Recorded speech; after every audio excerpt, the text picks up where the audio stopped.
Pertama, cerita pasal injunksi tuan-tuan.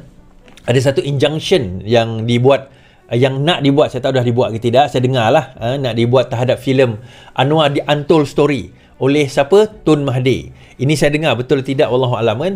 Saya mungkin boleh search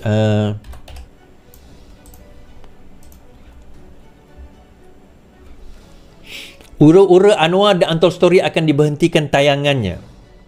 Ada ura-ura bahawa filem Anwar The Untold Story arahan kartunis politik Zulkifli Anwar Haque yang lebih dikenal lagi sebagai Zunar akan diberhentikan penayangannya pada 18 Mei menerusi arahan injunksi mahkamah kerana nama bekas Perdana Menteri Tun Mahathir dan bekas Menteri Keuangan Tun Daim disebut di dalam filem tersebut. Perkara ini didedahkan penulis waktu semasa politik semasa Malaysia Muhammad Sayuti Omar menerusi laman Facebook beliau. Sayuti memberi maklumat ini dari Naib Chancellor Universiti Selangor, Prof. Ridwan Osman. Sayuti dan Ridwan merupakan antara individu yang telah menghadiri tayangan perdana di Pavilion. Dr. Mahathir adalah orang yang membawa Anwar masuk ke dalam UMNO sehingga menjadi timbalan Presiden UMNO dan timbalan Perdana Menteri.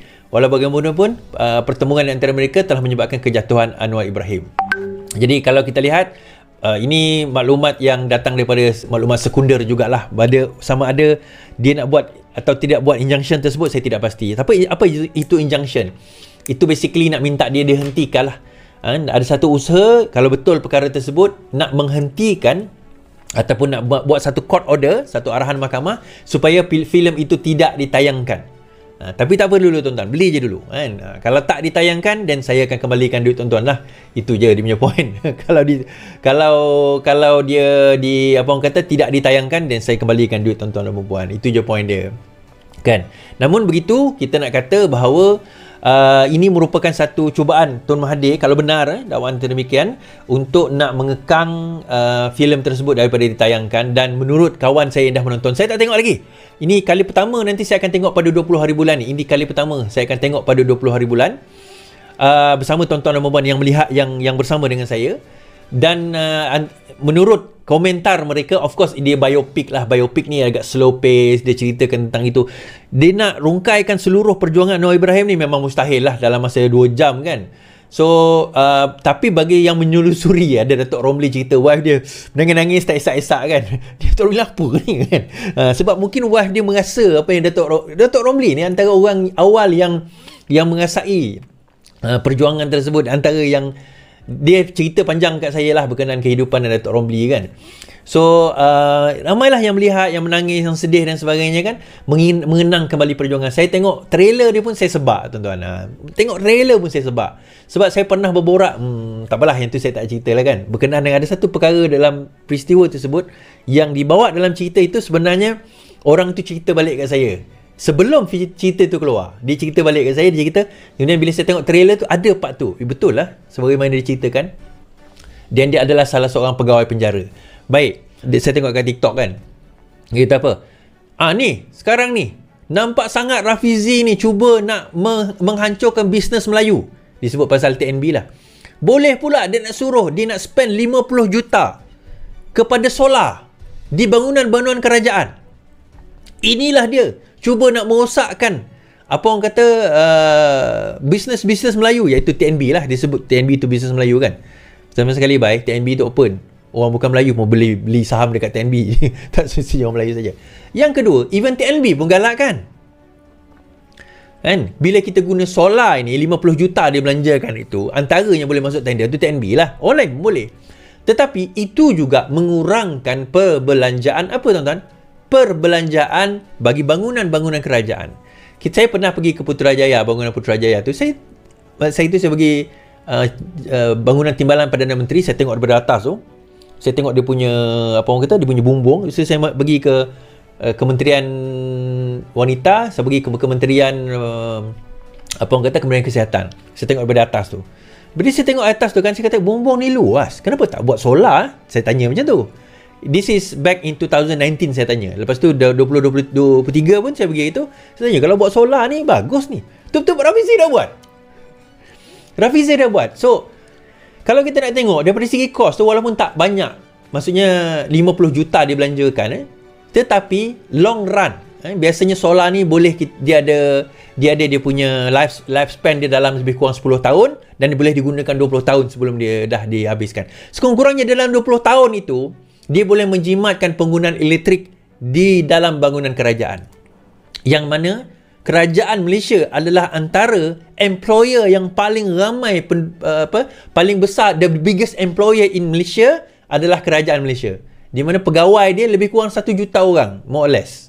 1 million pegawai dia. Jadi di Putrajaya tu sendiri, walaupun bukan semua pegawai kerajaan kat situ, tetapi sekurang-kurangnya dia akan dapat mengurangkan kos. Dan negara kita ni negara panas, tuan-tuan. Kan? Dia ada kaedah. Mungkin dia tak guna fully solar, mungkin dia guna hybrid. Hybrid ni ada ketika bila dia sampai second stage, dia akan switch kepada solar. Baik, habis kat situ. Itu antara benda yang bagi saya worth it lah. Kemudian dalam video tu juga dia kata, ini berapa banyak dah si Rafizi ni pergi sakau duit ni.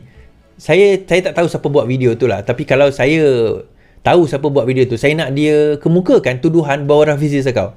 Saya nak Rafizi saman dia. Berani? Kan ada beran. Tak ada beran dia bang. Tak ada beran. Okay. Tak ada beran punya. Baik. Soalan ada orang pada saya itu, informasi sekarang ni slow lah Iswadi. Ya, saya tahu slow sebab kita bukan berkuasa sepenuhnya. Tapi lebih baik slow dan bergerak ke depan daripada tak bergerak langsung dalam membentuk kerajaan. Maksudnya, kita bentuk kerajaan, dia bergerak walaupun perlahan, tetapi sekurang-kurangnya bergerak daripada kita duk cakap teori. So, sekarang ni tak ada teori lagi, tuan-tuan. KDN dah kena lihat. Menteri Saifuddin Nasution dah kena lihat. Akta-akta dikotranian, akta-akta penjajah, akta hasutan, SOSMA dan sebagainya, dia kena lihat. Kita dah berjaya mansuhkan mandatory hukuman gantung. Bukan hukuman gantung tu tak ada. Hukuman gantung tu ada, tetapi tak letak bawah mandatory dah. Maksudnya, hakim ada pilihan. Sebelum ini, kalau 32B akta dadah berbahaya, terus gantung. Kalau kena sabit, gantung. Sekarang ini, hakim ada pilihan. Bunuh umpamanya. Sebelum ini, mandatory kalau betul dengan niat, betul dia melakukan perbuatan, terus hukuman gantung, mandatory. Sekarang ini ada pilihan. So, hakim boleh sama ada gantung ataupun penjara. Sebelum ini mandatory. So benda-benda macam itulah yang kita perlu emphasize, yang kita perlu tekankan kepada rakyat berkenaan dengan apa orang kata, peri pentingnya kita nak reform bahagian undang-undang. Kenapa peri penting kita nak kena reform bahagian undang-undang ni, tuan-tuan? Inilah asas kepada perjuangan Datuk Seri Anwar Ibrahim, asas kepada perjuangan Parti Keadilan Rakyat. Ada nama pun keadilan, Parti Keadilan Rakyat. Okay. Dan bila kita bawa, yelah saya tak ada qualm sebenarnya, tak adalah teruk sangat Azam Baki sebagai KP SPRM disambung setahun lagi. Dia mungkin akan diganti orang lain, tetapi diumumkan hari ini Ketua Satu Negara Muhammad Zuki mengumumkan bahawa beliau akan diperkenalkan oleh Agong untuk lanjutan sehingga 12 Mei tahun hadapan. Dia ada pro dekon lah. Yang pro dia adalah macam tadi kata tadilah, kamu selanjutkan kata nak pergi tangkap Azam Baki lah apalah. Tangkap tu lain cerita. Sekarang ni sekurang-kurangnya kalau dia tangkap orang PN tak boleh cakap apa. Kenapa tak boleh cakap apa? Sebab dia yang tangkap. Kan dia, siapa yang lantik dia? Orang PN. So kebayangkanlah kalau Anwar tukar ketua SPRM baru, tiba-tiba tuan-tuan, dia tangkap. Nanti orang akan kata, tengok ni Anwar, inilah konspirasi politik, cuba nak menjatuhkan. Tapi itu on one side pro, tapi ada con juga, tuan-tuan. Kan, saya bukan nak defame SPRM, kita akan tengok lepas ni berkenaan dengan apa orang kata kes Najib pula, kes si Muhyiddin Yassin dan juga Wan Saiful Wanjan dan juga kes sepupu menantu Muhyiddin Yassin ni boleh stuck ke tidak? Boleh lekat ke tidak? Saya interested nak tengok cara diorang buat siasatan dan bukti-bukti yang dibawa. Kalau benda itu bodoh dan bangang dia punya undang-undang, dia punya penyiasatan, macam yang berlaku dengan kes Zahid dalam kes UKSB dahulu, saya geleng kepala, tuan-tuan. Macam mana siasatan nak kenakan Zahid Hamidi sampai macam tu bukti yang dibawa. Bagi saya itu sangat reckless. Mungkin agensi lain kot, tapi tengok Datuk Bahri macam mana dia buat apa orang kata, dia make up the case sehingga boleh tertangkap Najib dalam kes SRC. Saya ada bentangkan satu video panjang tentang kes SRC ni, tentang kes Najib.